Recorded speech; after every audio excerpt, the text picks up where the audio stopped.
السلام عليكم ورحمة الله وبركاته.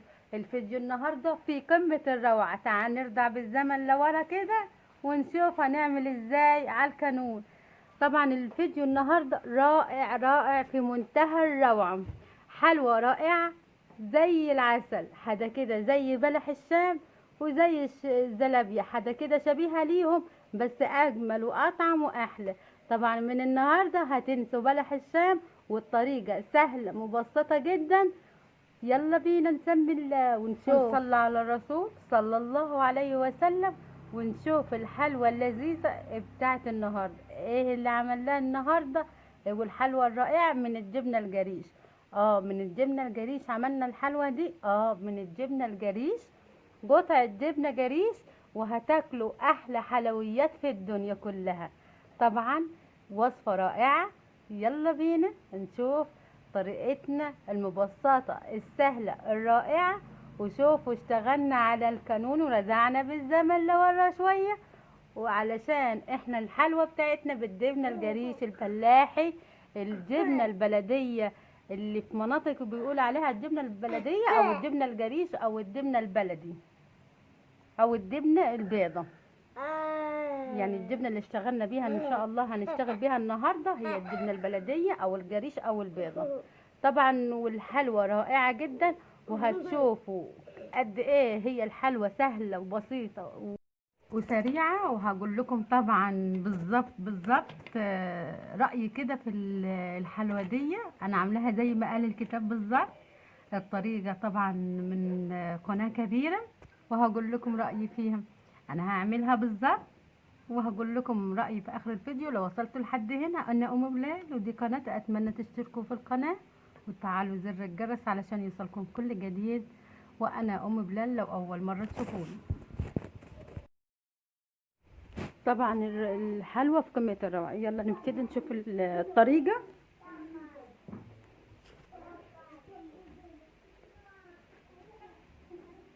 أول حاجة نبتدي بيها الشربات. معايا كوباية من السكر وكوباية مية وعصرة ليمونة، نص ليمونة كده هنعصرها. ونبتدي أول حاجة الشربات، مش هنقلب ولا نعمل أي حاجة.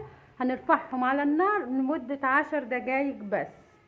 بعد ال10 دقايق زي ما هما كده هنرفعهم من على النار، يبقى من غير تقليب من غير أي حاجة. أول حاجة معايا قطعة جبنة، طبعا جبنة قريش.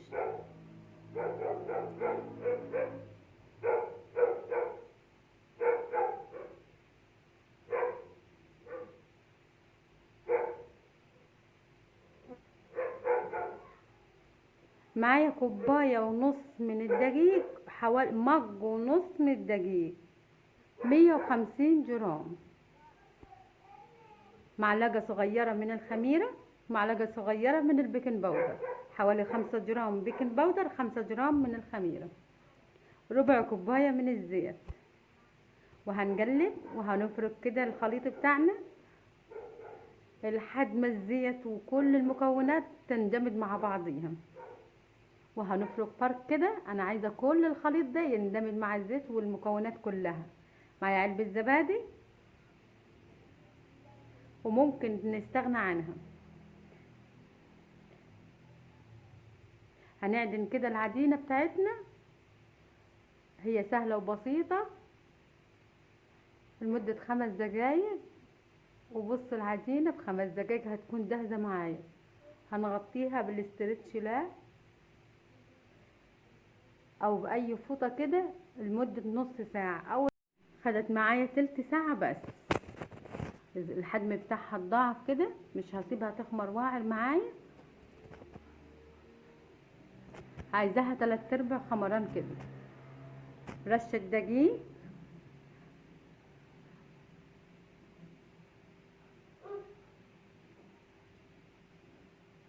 وهنفردها كده بين الشعب. هنفرد الاول بايدي كده،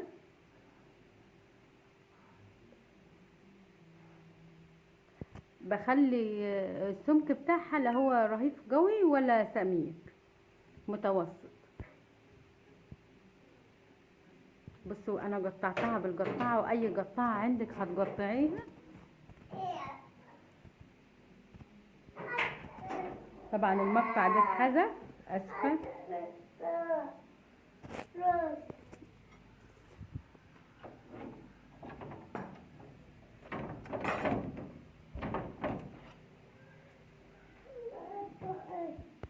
طبعا بعد ما قطعتهم حطيتهم في الصينيه كده مرشوشه رشه دقيق بسيطه، وسبتهم 10 دقايق بس، 10 دقايق بس، وبعد كده